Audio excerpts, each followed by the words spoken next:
Вие не го дочитавте прашањето до крај, заради тоа што тоа прашање јас, почитувана македонска јавност, кога го поставува во просторијата, не беше министерот за внатрешни работи, како што и денес не е овде присутен. И во истата таа ситуација реков, на кого да го поставам прашањето кога министерот не е тука. Добре дојдовте, министер.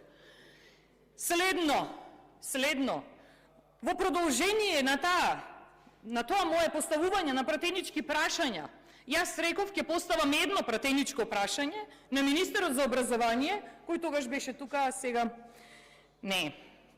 И, почитувани колеги, бидејќи сте имале доблест да одговорите на непоставено пратеничко прашање, јас ќе ви одговорам.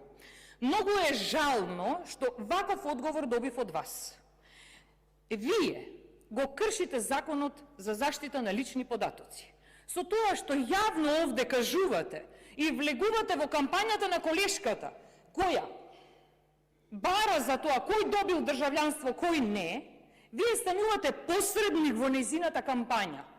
Вие, како министер, треба да бидете свесни дека сте изложени на политички притисок и не смеете да си дозволувате да бидете оној кој одговара во име на службите кои тоа треба да го направат.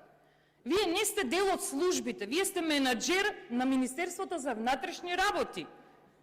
Како може да одговарате во име на службите и да бидете овде ка посредник во кампања која колешката ја прави со цел да се направи влијание врз семејствата за нејзино гласање во еднина?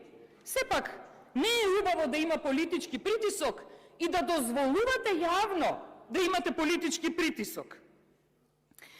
Почитувани, сето она што се случува во јавноста и како сме сведоци дека власта, народот не го слуша, ама слуша да одговори на пратенички прашања кои впрочем и не биле поставени лично на министерот.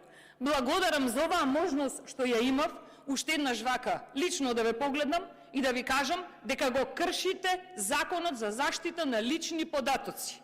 И навистина, треба да престанете да си дозволувате воопшто како влада да бидете изложени на политички притисок.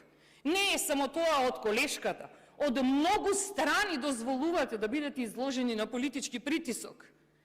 Затоа, сметам дека сето ова ќе престане наскоро, ама тоа наскоро ќе го видиме на следните избори. Немам дополнително прашање и секако не сум задоволна од одговорот. Ви благодарам. Ето јас морам да реагирам.